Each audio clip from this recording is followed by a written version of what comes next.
La economía de la extorsión. Según el autor Luis de la Calle, la extorsión es un crimen que en algunos países se vive de forma regular y normalizada. Tan real y crudo se ha vuelto este delito que existen organizaciones completas que la llevan a cabo. Inclusive gobiernos enteros viven de ello. En México la extorsión se vive como moneda de cambio. Aquí descubrirás qué representa y cómo daña a las familias.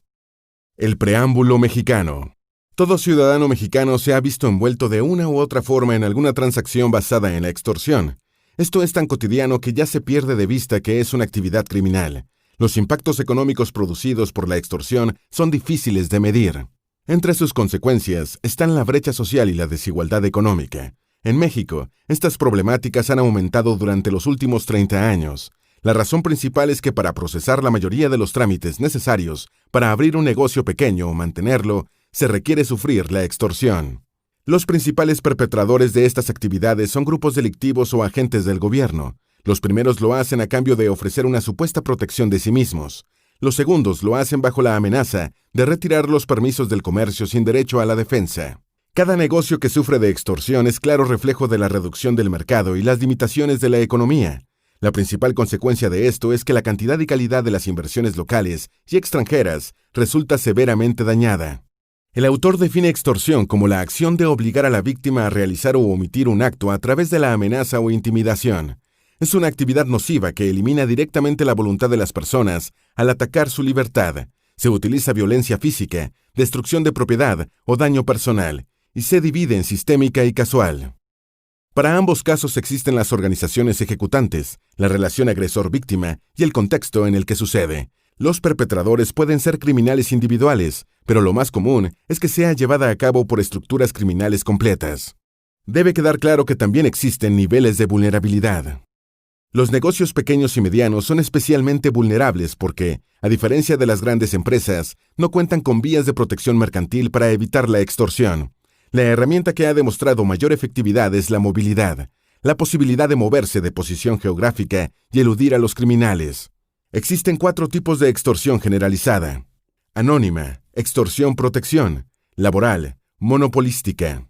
En cada uno de los casos, es muy probable generar el síndrome de Estocolmo, un vínculo afectivo de la víctima hacia el victimario. A consecuencia de la corrupción e impunidad normalizada, los daños causados por este estado se ven directamente en la calidad de los productos y las relaciones mercantiles.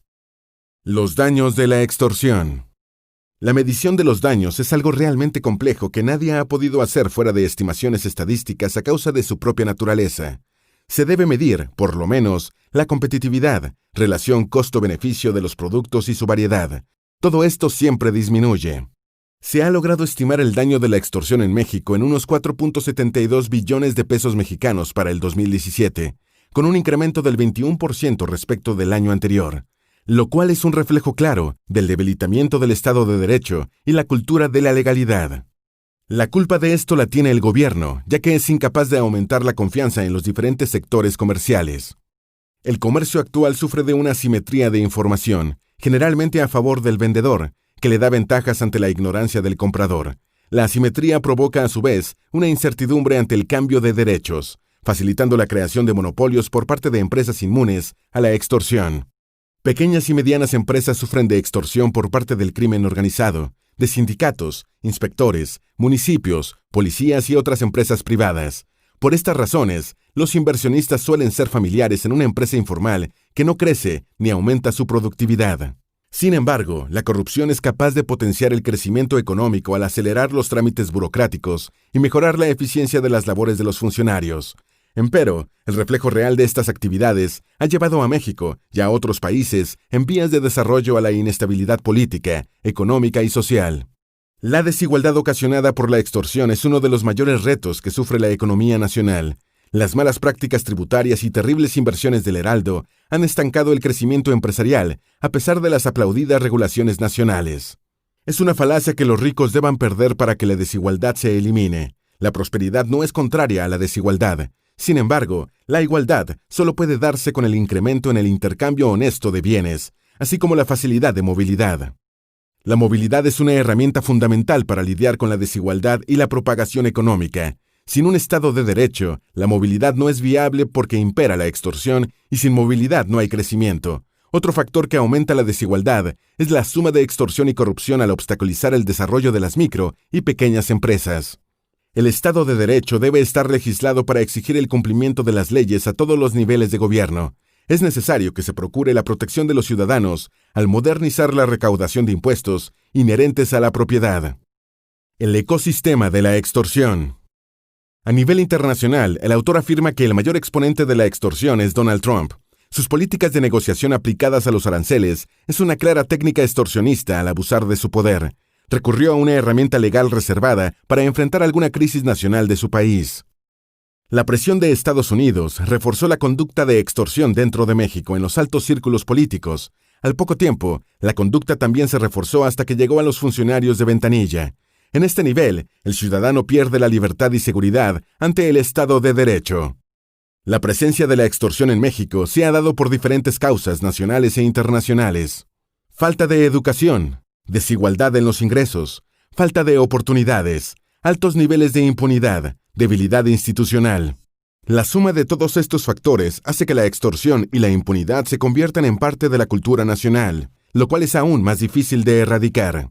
Aunado a esto, el mexicano no siente como suya su patria porque desde un inicio se le arrebató la tierra a los nativos.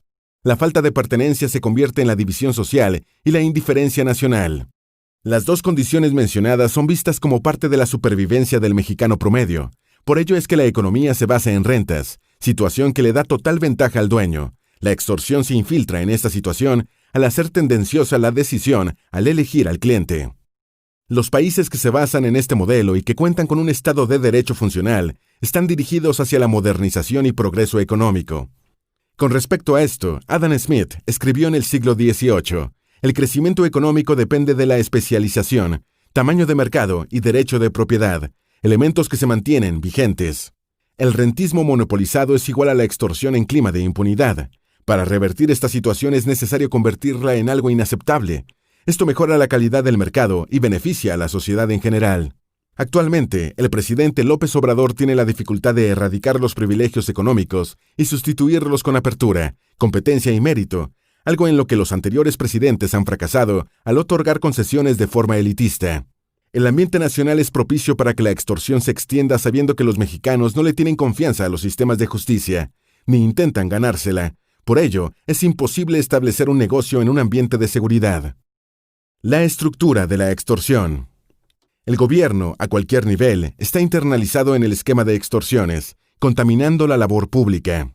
Labores como las que se realizan durante las campañas electorales, manifestaciones y bloqueo de vialidades, no hay manifestación que no acabe en la mesa de negociaciones. Esto revela que la extorsión es capaz de doblegar la autoridad presidencial, órgano del gobierno mexicano que no ha hecho mejoras en el marco jurídico complejo que complica su entendimiento y facilita la extorsión.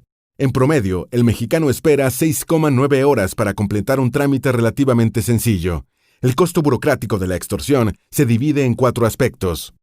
Ineficiencia, costo de la extorsión mayor al costo del trámite, cadena de pagos vertical, nula presión para facilitar los trámites.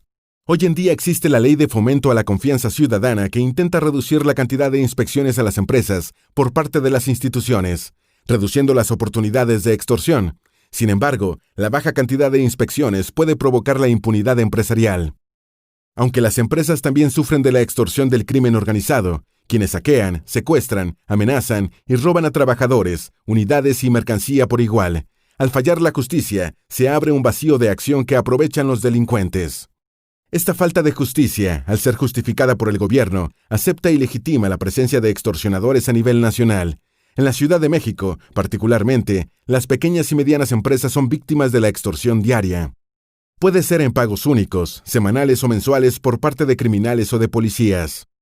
Si el pago es esporádico, se considera como casual, pero cuando comienza a ser constante se llama sistémico y se convierte en un negocio de protección forzada. Muchas veces sucede cuando el gobierno es incapaz de proporcionar la seguridad necesaria. Se estima que en todo México, aproximadamente 400 municipios estuvieron, en algún momento, bajo esta protección por extorsión. En cuanto al ámbito laboral, los sindicatos son especialistas de la extorsión. Algunos de ellos realizan emplazamientos a huelga sin siquiera representar al grupo de trabajadores pertenecientes a la empresa en cuestión. Este hecho obliga a los directivos a ceder para no perder las utilidades y la seguridad laboral. Al final, los sindicatos se encuentran coludidos con la clase política, impactando de forma negativa en la economía, hasta llega a reducirse la competitividad y calidad de las micro y pequeñas empresas. La globalización digital. La revolución digital vino a sumarse a los anteriores 3 avances globales.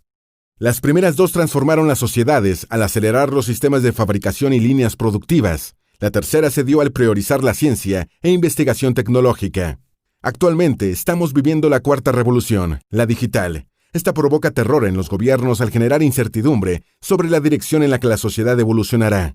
El punto final al que se llegará laboral, social, económica y políticamente aún es parcialmente desconocido. A pesar de los temores, la nueva revolución es realmente capaz de reducir o erradicar las extorsiones. La forma de hacerlo, se propone, es minimizar la cantidad de trámites a realizar en ventanilla y transformar la mayoría para poder realizarlos de forma digital. Para tener éxito, se requiere que la sociedad completa tenga acceso a Internet. Es importante que los avances tecnológicos y de desarrollo sean acompañados inmediatamente por políticas públicas. La coherencia de los textos debe ser accesible para todos los niveles. Con eso se reducirá la brecha social. Durante la nueva industrialización se gestionan los servicios digitales de compras, aplicaciones, entre otras, por lo que son necesarios los agentes económicos digitales. Este cambio del comercio físico al comercio digital asume el costo que se debe aceptar para lograr el avance esperado. El gobierno y la sociedad tienen que trabajar juntos en el uso de las tecnologías para impulsar la generación de plataformas digitales. La conversión a la era digital de los diferentes trámites podrá ser acompañada por transformación del dinero a moneda digital. El ejemplo claro de que sí se puede lograr esto es la criptomoneda Bitcoin. La modificación de los sistemas físicos al sistema digital dará certidumbre y estabilidad a la política pública. De hecho, el Banco Mundial ha revelado que la certidumbre en la economía internacional ha crecido con la aplicación de las plataformas digitales. En México, se ha comenzado a establecer el sistema de pago digital con la finalidad de facilitar las transacciones y reducir la extorsión burocrática. Este método se realiza mediante aplicaciones móviles. Así, el Banco de México intenta reducir el uso de la moneda física. A nivel internacional, se han logrado tratados comerciales que obligan a México a modernizar los modelos económicos y burocráticos. Las modificaciones realizadas tienen la capacidad de reducir la extorsión en gran medida, en caso de que se ejecuten de forma oportuna y la sociedad las asimile. Notas finales. La extorsión en México es un aspecto cultural lo suficientemente arraigado como para invadir cada resquicio de la sociedad. Las consecuencias que esto conlleva son la reducción de la cantidad y calidad de las inversiones, la reducción del mercado y el miedo a emprender. El Estado de Derecho bajo un gobierno inoperante se convierte en una falacia que da lugar a la extorsión. Las principales organizaciones que realizan esta acción son criminales a gran escala, funcionarios del gobierno o la policía. Esto deja completamente expuestas a las amenazas a las micro, pequeñas y medianas empresas. Consejo de 12 Min.